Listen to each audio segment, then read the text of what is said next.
It is very interesting how a workshop that started as a way to support emotionally the women affected directly by the violence of the state developed into a way of resistance, into a way for these women to have some sort of control in the situation, to be able to denounce the violence exerted against their family members, against themselves. And the end result of the Arpilleras, they invite you to look into them. You see that there's a subject matter that can be very tense, very heavy, with the representation of the violence of the state and the consequences of that violence in the everyday.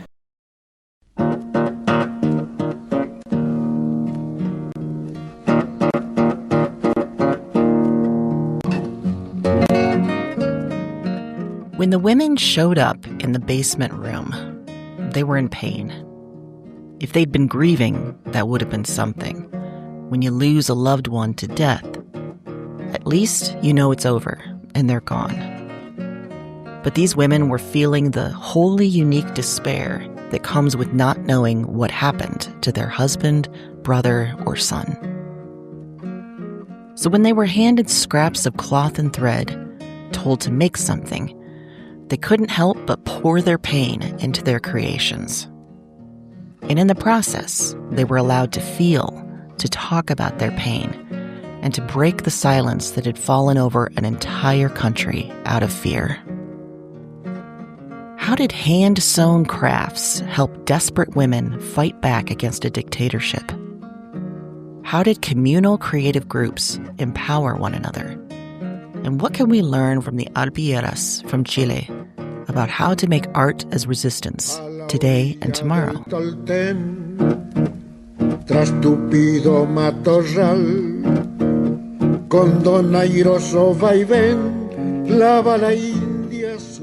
From Rebel Yell Creative, this is The Art of Resistance, a podcast about using writing, music, and all kinds of art to resist the status quo.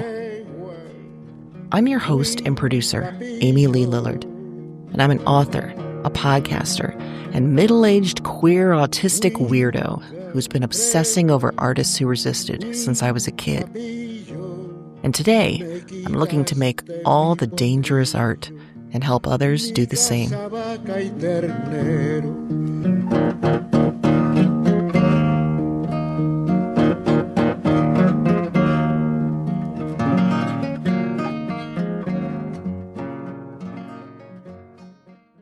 To understand the Arpilleras and the women that made them, we need to back up a bit.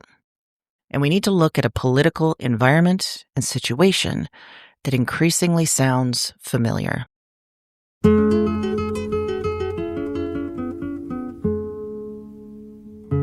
In 1970, Chile and Chileans felt pretty secure. There were problems, yes, inequality among them. But the country was an established democracy for over a century. They had a strong constitution. They had checks and balances. They looked at other countries around the continent and around the world and knew that they would never experience the kinds of government collapses and coups that others did.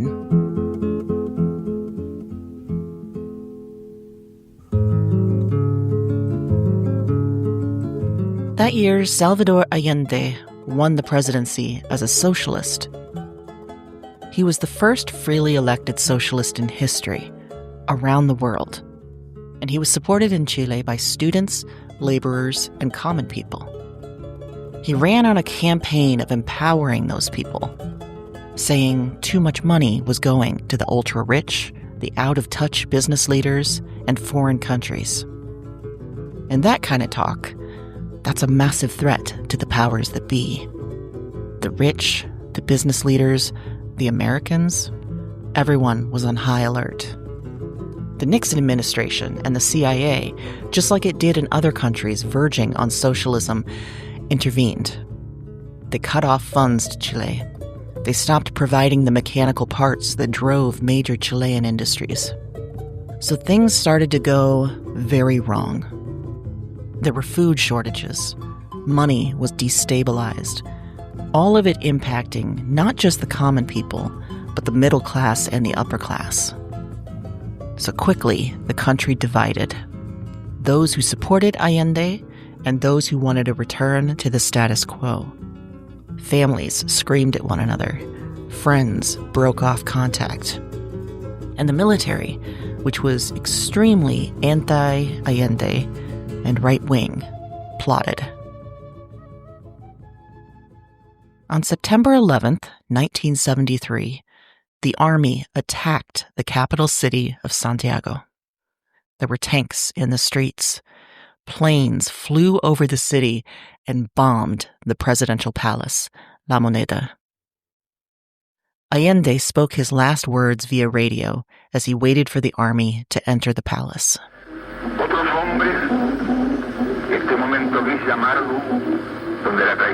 Other men will overcome this bitter and gray moment where treason attempts to dominate. You should all know that much sooner than later, the great avenues will open on which free men will walk and build a better society.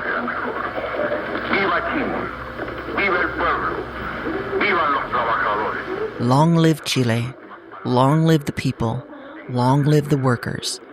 These are my final words, knowing that my sacrifice will not be in vain. When the army finally raided the palace, they found Allende dead.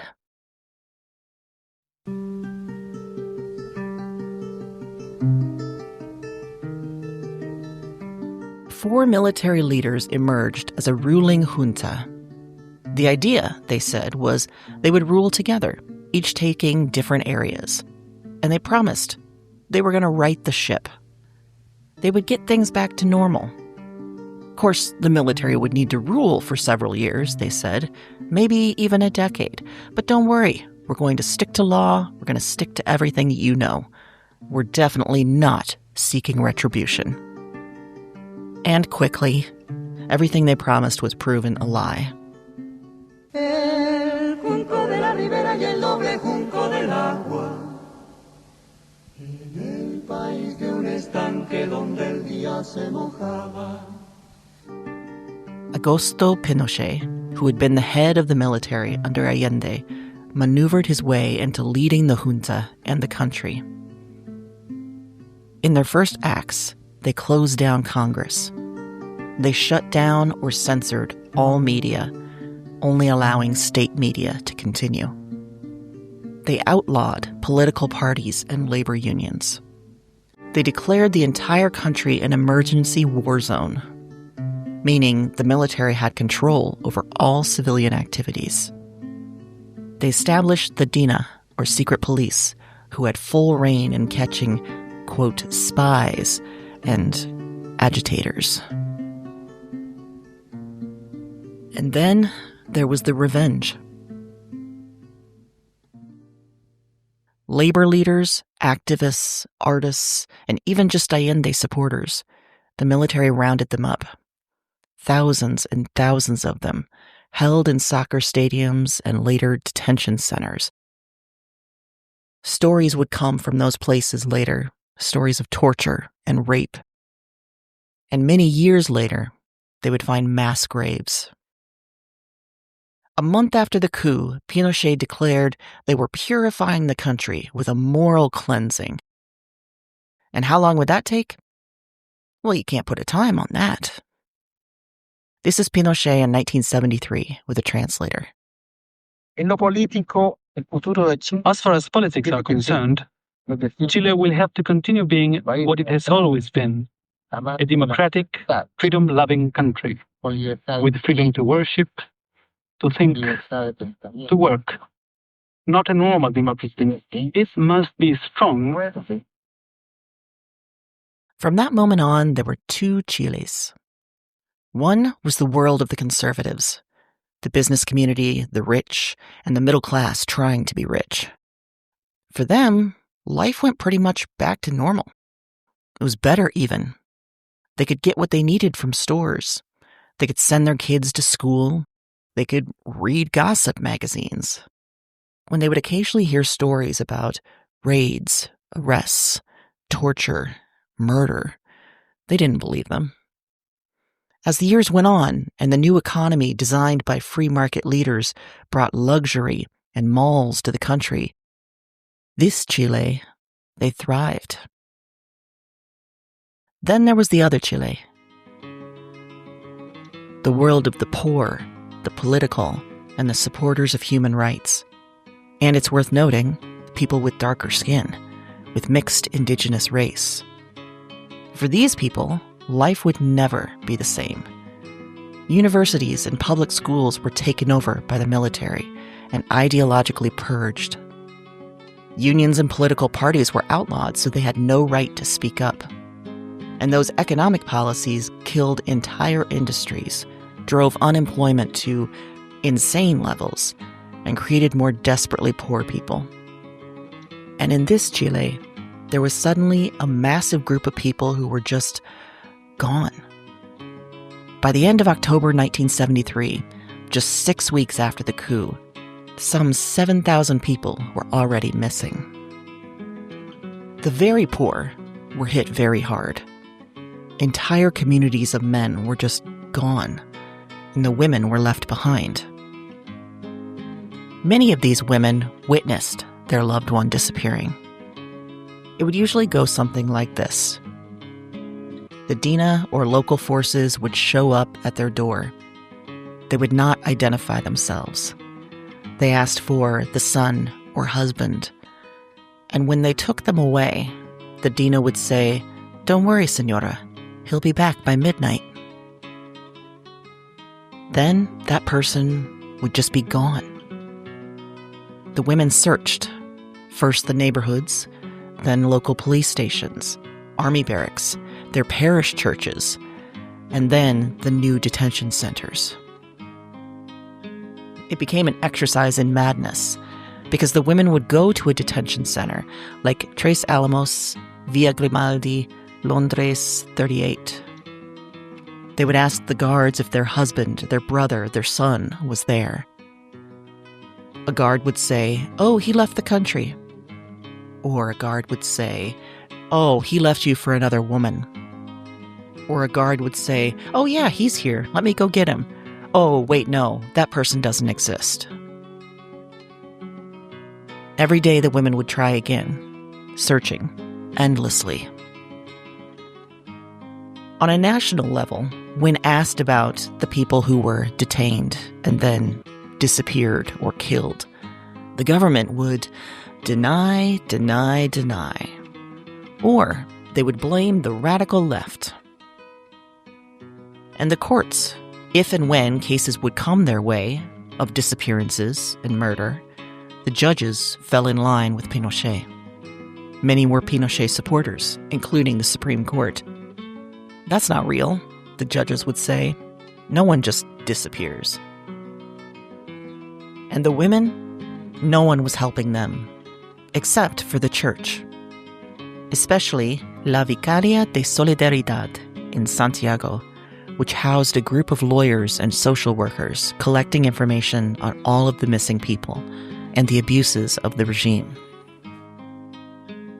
This is Javier Luis Quegaña Barahona, the former executive secretary in the Vicaria, in a 2014 documentary. La única manera de enfrentar la dictadura era con una institución poderosa. The powerful are confronted with power, not by asking for permission. Para mí era muy emblemático.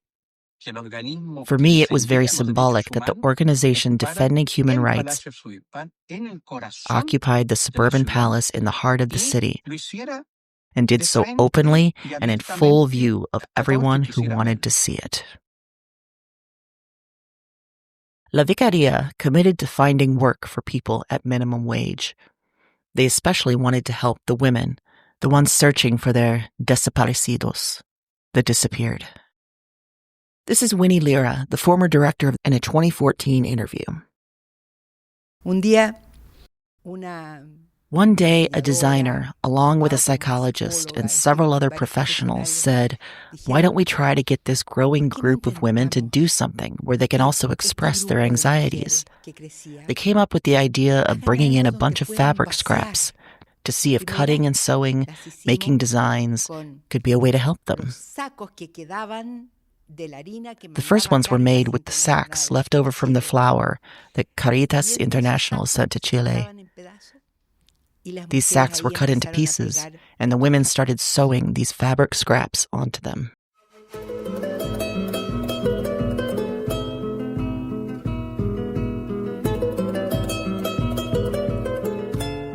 In March 1974, in a shanty town in Santiago, a craft workshop was held by La Vicaria.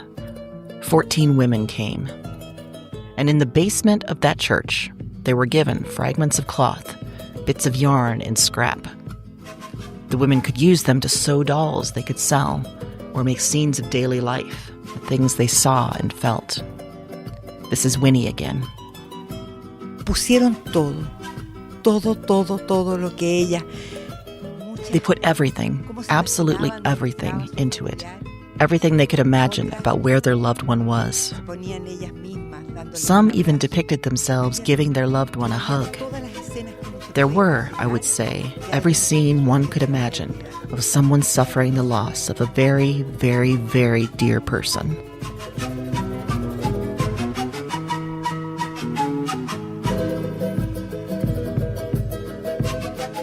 And arpilleras were born. In English, that word means burlap. In Spanish, it became a word for cloth used as resistance. This is Chloe Courtney from El Museo del Barrio in a 2024 interview. There are at least 3, if not more, techniques happening in most arpilleras. Applique, or quilting, embroidery, the ornamental stitches used to create the details, and then crochet for the borders. One thing they did was bring the sweaters and the clothing of their loved ones in order to work that into the pictures they were creating. They also did things like unravel their own sweaters to source yarn, so we can understand this as a real conceptual embedding of their care and their love and their grief into these objects. There had been in Chile a history of women creating applique and embroidered narrative scenes like this one. But in the context of the dictatorship, this technique became a way for people to process their pain and their grief in a time when there was a great risk of censorship and retribution for speaking out. The women came to workshops every week, even every day. They made their scenes of daily life and inserted their loved ones and their search into the scenes. And as they worked, they found a community of other women who understood, other women in desperate pain.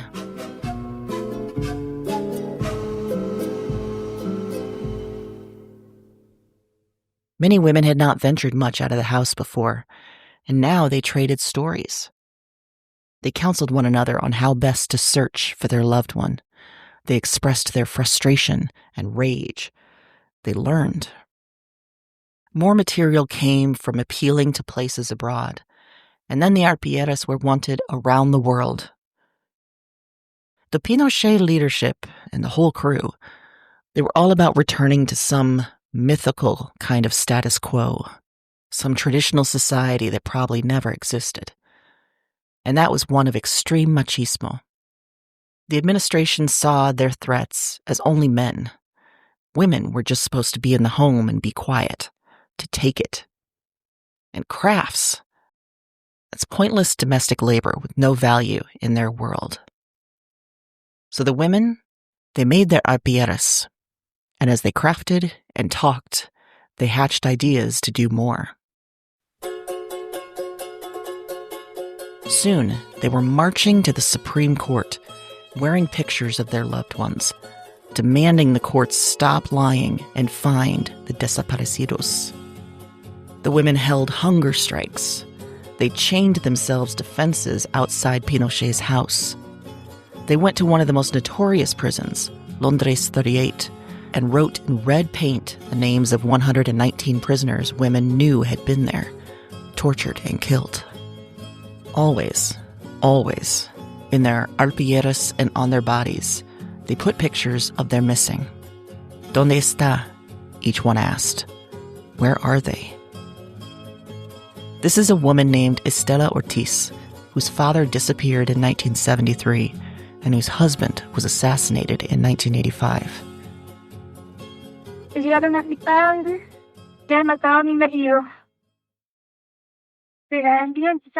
They killed my husband, and each and every one of them will pay for their crimes. Have no doubt, I won't stop until my last drop of blood is shed. I don't want people to suffer what I suffered. It's too terrible because we have to change this country once and for all. How long will they continue to negotiate with the murderers? How long will they continue to kill our people? How long will we allow so much killing, so much crime, so much torture in this country? How long? Comrades, compatriots, please stand up. Don't let them continue killing our people. Please, please.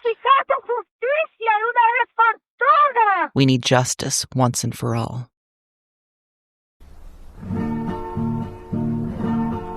Cuando vuelvas otra vez, cuando vuelvas otra vez, cuando vuelvas otra vez, te lo juro por mi amor. For years, the women making the arpilleras were the only ones talking about what was really happening. The media, controlled by the state, only repeated the company line that there were no desaparecidos. The courts and the well-to-do Chileans did the same. But through the Vicaría, the arpilleras were smuggled out of Chile and told the rest of the world what was happening.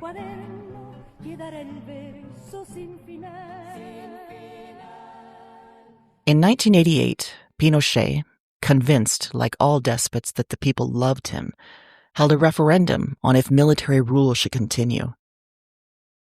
And to his shock, a large majority of the country voted with a resounding no. Humiliated, he allowed an election to take place. By 1989, he was done, and a left-leaning president was in. In the years after, the women waited. They wanted truth. They wanted to find out what happened to their disappeared. Over the next years, mass graves were found, and some women got their answers. Some never did.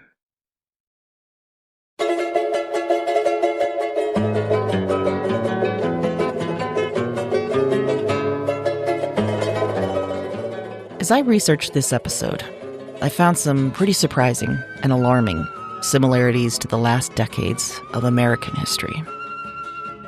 See, I think the easy, comfortable understanding that we have of dictatorships throughout history is this: that there was an already volatile government, then a coup, then everyone is repressed and no one supports the dictatorship. And then one day, voila, it breaks. But Chile was a stable democracy. There was a certainty that things could never go as bad as other places. Then, they had a bright moment of a progressive, history-making leader. Then there was a right-wing backlash and takeover, where the rich got richer and more powerful, and the poor were ground down. All the figures in that right-wing takeover claimed they were working for morality, for family, to protect the children. They repressed women, yet praised traditional roles, and the new armed forces of that takeover were men who didn't identify themselves when they stole people from their homes or off the street, locking them away in detention centers, while leaders denied. Empathy was weakness. Violence and unspeakable cruelty, the rule of the day. And in the process, a rigid hardening of two countries, one left and one right. And the right thinks everything is great, while the left pleads for the truth to come out. My point is this: stories from history about repressive governments are often told like simple fairy tales, and that helps those on the right deny that we are living with devastating repression right now. Storytelling can be used in detrimental ways. Art can sometimes be made to serve the regime. But there will always be voices that rise above and stand the test of time. Stories of truth. And they'll often be told in the most unexpected ways, like sewn into scraps of cloth in a church basement by women who can't stand lies for one more fucking second. Historians often point to the women who made the Arpilleras as the first to organize a culture of resistance in Pinochet's Chile. They were the first to use their hands and pain and vision to fight back. And along the way, they showed other Chileans, we can do this. We can push back against terror and power with the art that we make.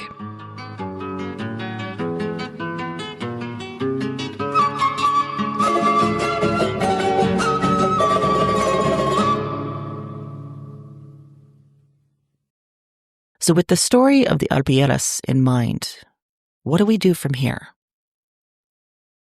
We don't hide our pain, and we don't hide the truth. We show it in any way we can. We appropriate stereotypes and insults. A male-dominated society thinks women are nobodies. That just means women can create a resistance movement right underneath their ignorant noses. And we commit to making art as resistance for the long term, for a better world. Yo pintaré de rosa el horizonte y pintaré de azul los alelíes y doraré de luna tus cabellos para que no me olvides.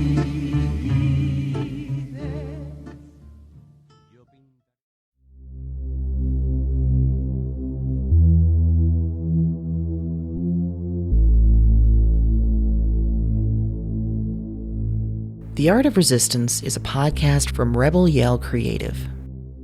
To make art that matters, every creative person needs support. Find yours at rebelyellcreative.com. This is Amy Lee Lillard, and I wrote, narrated, and produced this show. Check the show notes for all sources, and head to rebelyellcreative.com for full show transcripts, art, and more. I'll see you next time.